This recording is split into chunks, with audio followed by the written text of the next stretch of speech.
Bismillahirrahmanirrahim. Assalamualaikum warahmatullahi wabarakatuh. Alhamdulillahirrabbilalamin, kita bisa bertemu kembali dalam pertemuan kelima mata kuliah satuan operasi. Kali ini kita mencoba mendetailkan perhitungan berbagai macam soal terkait dengan pengadukan mixing. Pada pertemuan sebelumnya kita sudah membahas tentang teori pengadukan. Ada 2 video, mohon teman-teman bisa melihat kembali video yang sebelumnya terkait dengan teori pengadukan. Pada pertemuan hari ini kita akan fokuskan terkait dengan berbagai macam persamaan dan aplikasi persamaan tersebut dalam berbagai macam contoh soal yang dapat menunjukkan perhitungan dari pengadukan itu sendiri. Yang pertama adalah kita akan fokuskan ke gradien kecepatan. Gradien kecepatan ini akan menunjukkan jenis pengadukan yang akan terjadi. Rumus yang ditunjukkan di slide ini dapat teman-teman lihat sendiri. Itu misalnya akar dari W per mu. W itu sendiri adalah tenaga yang disuplai per satuan volume air, dan mu itu adalah viskositas absolut air. Nah, untuk viskositas absolut air sendiri, teman-teman bisa mengecek di halaman lampiran ya, di belakang dari buku satuan operasi. Besarnya gradien kecepatan akan mempengaruhi waktu pengadukan yang diperlukan. Artinya, makin besar nilai G, maka waktunya makin pendek. Untuk menyatakan kedua parameter itu, maka digunakan bilangan Kemp, yaitu hasil perkalian antara gradien kecepatan dengan waktu pengadukan. G dikali dengan TD.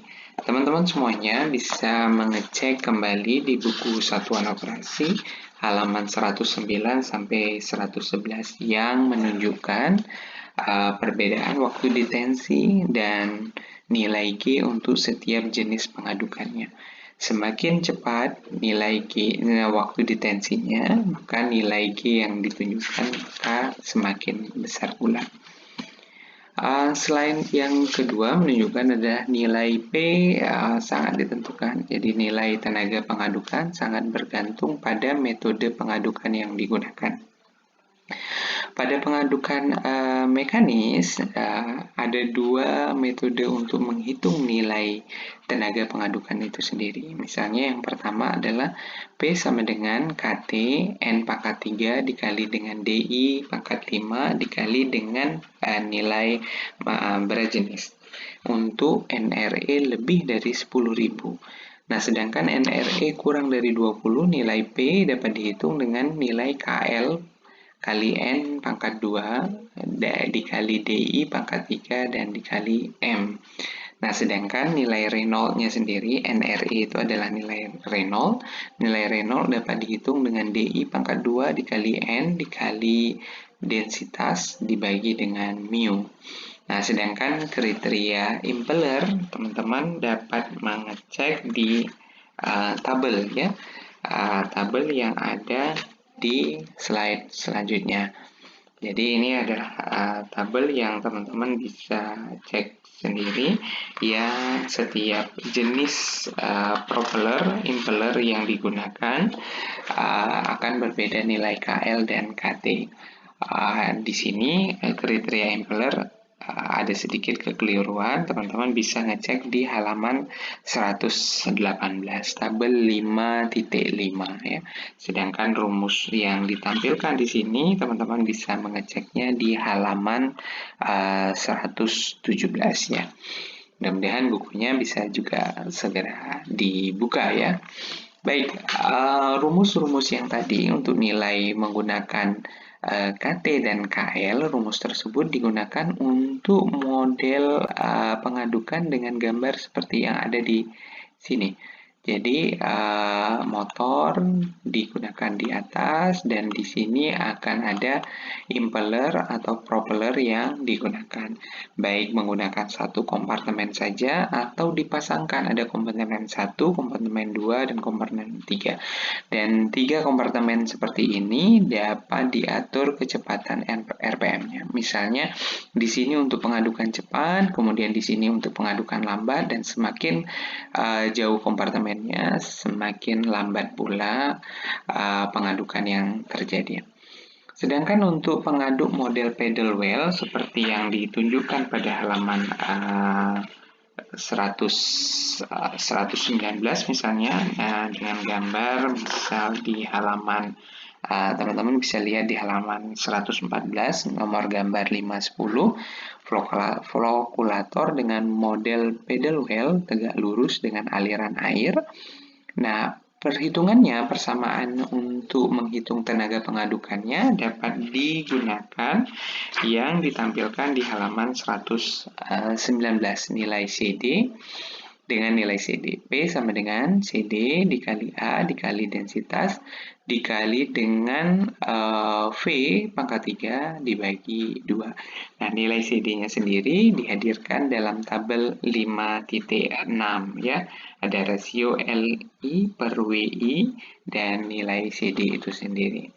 Mudah-mudahan hingga di slide ini dapat dipahami bersama. Nah, untuk melatih kita coba cek soal 5.1 di halaman 122. Suatu bak pengaduk bujur sangkar dengan kedalaman air sama dengan 1,2 kali lebar direncanakan untuk suatu aliran debit 7.500 meter kubik per hari dan gradien kecepatan yang diinginkan adalah 800 meter per second per meter. Waktu tinggal hidroliknya atau TD-nya sebesar 45 detik dan suhu operasi sebesar 25 derajat Celcius dan kecepatan poros turbin sebesar 100 rpm. Nah, dalam soal ini diminta teman-teman untuk menghitung yang pertama adalah dimensi dari bak pengaduk itu sendiri, yang kedua adalah tenaga pengadukan yang dibutuhkan, yang ketiga adalah diameter impeller jika digunakan, jenisnya adalah Fendis impeller 6 flat blades dan tangki memiliki 4 baffle tegak. Jadi Fendis ini untuk mengetahui nilai KL atau KT yang nanti akan kita gunakan. Sedangkan yang keempat adalah diminta untuk teman-teman menghitung diameter impeller jika tidak digunakan baffle tegak. Jadi hanya satu bak saja, tidak digunakan baffle penyekatnya. Dan yang ke E adalah tinggi jatuhan minimum jika dipergunakan sistem terjunan hidrolik ya. Jadi yang E dirubah dari sistem mekanis menjadi sistem hidrolis ya. Dan yang ke F adalah udara yang dibutuhkan jika pengadukan pneumatis digunakan dan lokasi diffuser 20 cm di atas dasar tangki. Kita akan pelan-pelan menghitung. Yang pertama adalah untuk pertanyaan nomor A, yaitu volume tangki. Sebenarnya ini caranya sederhana dengan metode perhitungan yang biasa untuk menghitung volume. Karena diketahui Q dan TD, kita bisa menghitung volume yang dibutuhkan, yaitu Q kali TD 7.500. Jangan lupa untuk mengkonversi dalam satuan detik karena TD-nya dalam detik ya, sehingga didapatkan 3,9 meter kubik untuk volumenya. Nah, yang diketahui di sini adalah kedalaman. Jadi 1,2 lebar ya. Jadi L kali L dikali dengan 1,2 L. Kenapa L kali L? Karena sebuah bak pengaduk yang tadi diketahui di soal adalah berbentuk bujur sangkar, sehingga nilai L-nya dapat diketahui 1,48 meter. Dan nilai H juga bisa diketahui, yaitu sebesar 1,2. Mohon maaf, ini 1,2 kali 1,4, yaitu nilai H-nya didapatkan 1,78. Nah, sedangkan pertanyaan yang B adalah tenaga yang dibutuhkan. Nah, kembali ke rumus yang sudah ditampilkan pada slide sebelumnya. Tenaga yang dibutuhkan adalah P sama dengan G pangkat 2 dikali mu dikali V, sehingga didapatkan tenaga pengadukan yang dibutuhkan untuk mengaduk bak ini adalah 2.221 watt. Mudah-mudahan teman-teman bisa menyimaknya kembali pelan-pelan untuk menghitung nilai B ini. Dan yang kecil adalah diameter impeller. Nah, diameter impeller kita coba gunakan dengan asumsi bahwa nilai NRE-nya lebih dari 10.000. Memang ini coba-coba dulu ya, kita tes dulu. Nilai P-nya adalah sama dengan KT kali N pangkat 3 dikali D pangkat 5 dikali dengan densitas. Nah, dari tabel 55, 5.5, didapatkan nilai KT sebesar 5,75 yang Vendish Impeller 6 blade tadi ya, dengan nilai N 100 rpm dirubah menjadi RPS dan dapat dihitung dengan rumus yang ini tadi. Kemudian yang perlu dihitung adalah nilai D-nya ya. Dengan D seperti ini didapatlah nilai D sebesar 0,610 meter. Nilai D bagi L didapatkanlah sebesar 41,2%. Nah, selanjutnya kita perlu mengecek NRE ya. Jadi dengan asumsi tadi di awal menggunakan rumus yang ada di sini. Nah, NRE-nya kita asumsikan bahwa di atas 10.000 ya. Nah, kemudian selanjutnya kita perlu cek kembali NRE dengan rumus yang sudah dihadirkan di slide sebelumnya. D pangkat 2 dikali N dikali dengan densitas dibagi dengan mu, angka-angkanya kita masukkan, dan didapatkanlah ternyata NRE yang hadir di sana adalah sebesar 694.865. Jadi memang NRE yang terjadi di atas 10.000. Tapi jangan lupa di sini ada satuan RPS ya, untuk N-nya menggunakan satuan RPS bukan RPM. Jadi perlu teman-teman cek secara detail. Nah, kemudian untuk pertanyaan yang D adalah diameter impeller jika tidak digunakan baffle. Jika tanpa baffle tegak atau sekat tegak, tenaga yang dibutuhkan adalah 75% dari tenaga tangki bersekat. Jadi nilai KT sebesar 0,75 dikali 5,75 yaitu 4,3.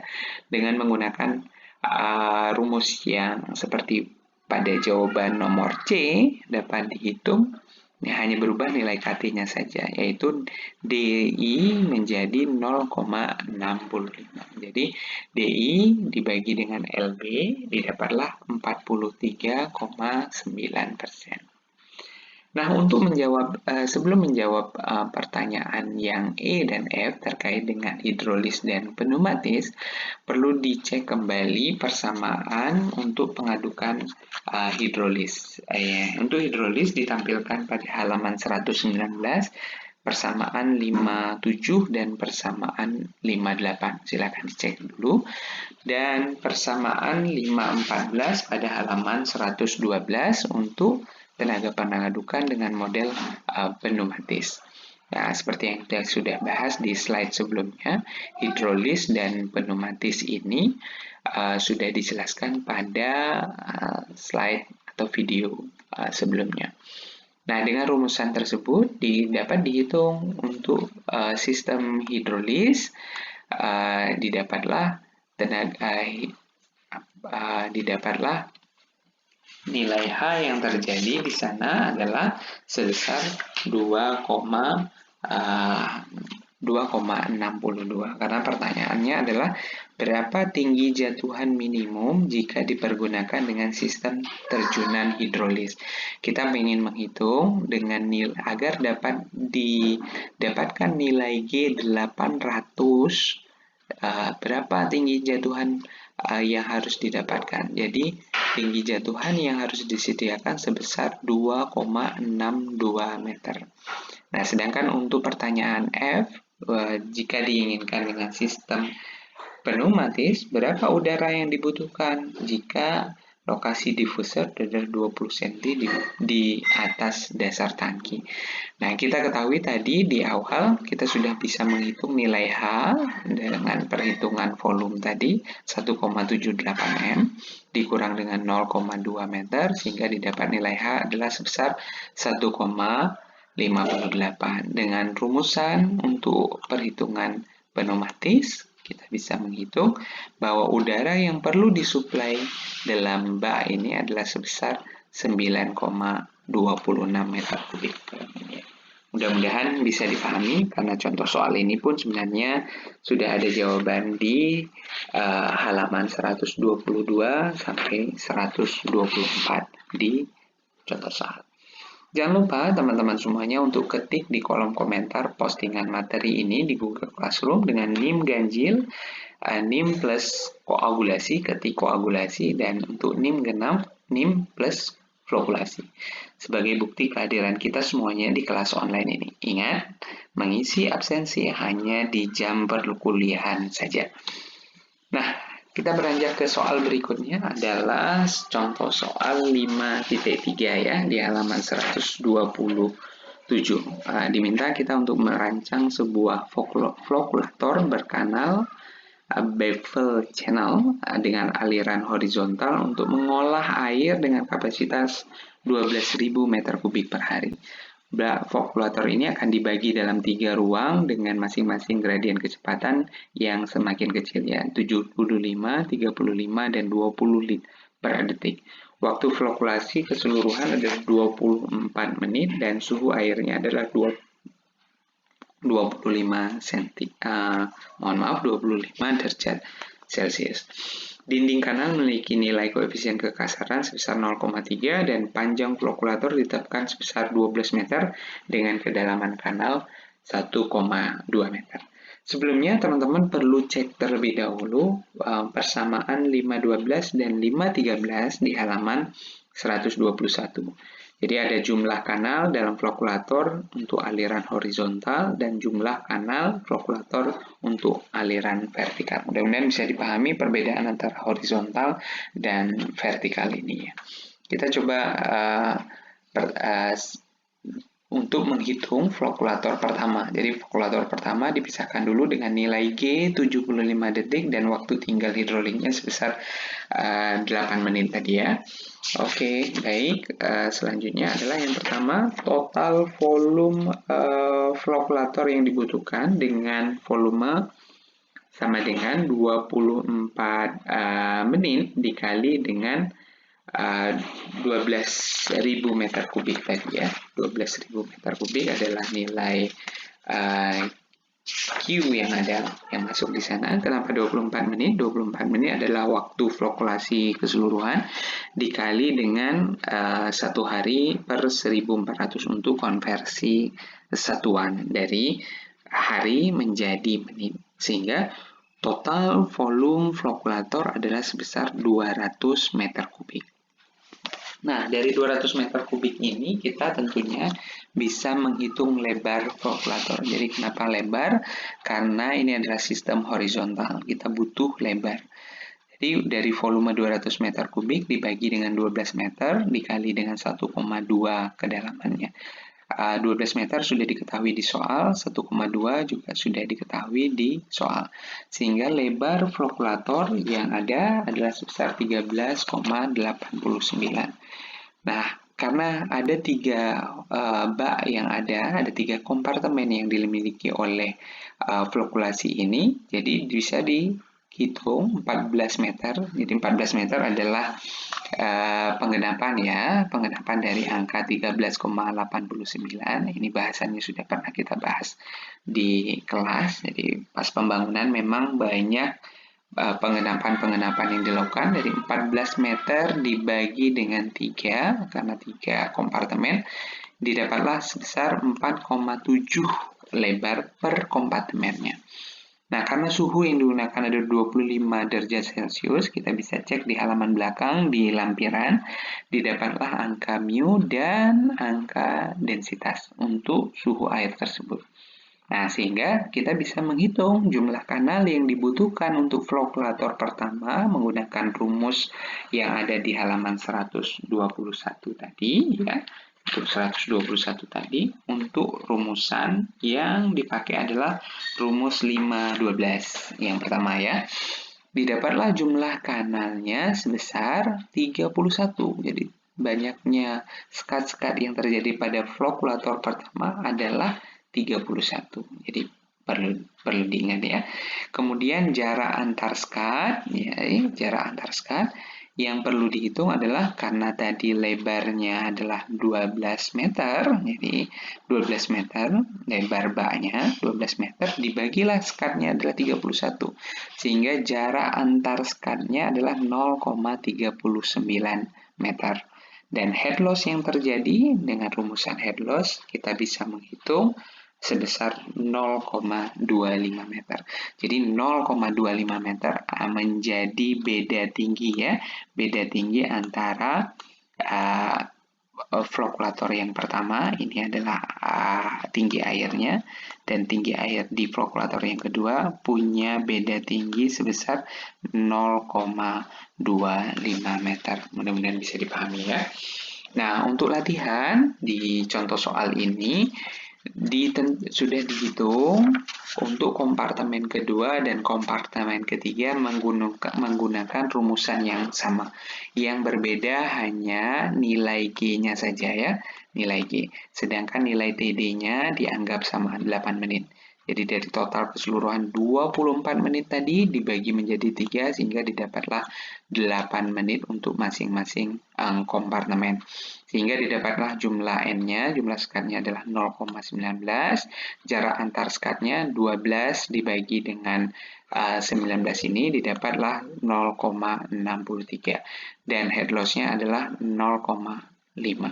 Begitu juga dengan kompartemen yang ketiga, bisa dihitung dengan nilai jumlah skat yang berbeda, jarak antar skat juga berbeda, dan head loss yang terjadi. Kita bisa lihat jarak antar skatnya berbeda antara satu kompartemen dengan kompartemen yang lainnya. Jarak antar skat yang pertama adalah 0,93, jarak skat antar kedua adalah 0,63, dan jarak skat di kompartemen yang ketiga adalah 0,9. Artinya, kompartemen 1 hingga kompartemen ketiga memiliki skat yang berbeda. Makin ke sana, makin alirannya makin jauh, kompartemennya makin besar. Itu yang disebut dengan flokulator. Agar air yang gejolak yang terjadi di air tersebut akan semakin tenang. Sehingga flok yang terbentuk semakin berhasil untuk dibentuk. Yang berikutnya adalah total head loss ya. Total head loss bisa dihitung 0,25 ditambah 0,05 tambah 0,02 sehingga total selisih muka air di inlet dan outlet adalah sebesar 0,32 meter. Mudah-mudahan teman-teman semuanya bisa memahami. Nah, sebagai latihan, silakan teman-teman mengerjakan soal nomor 1, nomor 2, dan nomor 5 di contoh soal yang dihadirkan di halaman 132 dan 133 buku Satuan Operasi. Mudah-mudahan petunjuk ini menjadi jelas buat teman-teman semuanya dan semangat untuk mengerjakan. Tetap jaga kesehatan, mudah-mudahan kita segera bertemu di tatap muka langsung. Terima kasih, mohon maaf banyak kekurangan. Assalamualaikum warahmatullahi wabarakatuh.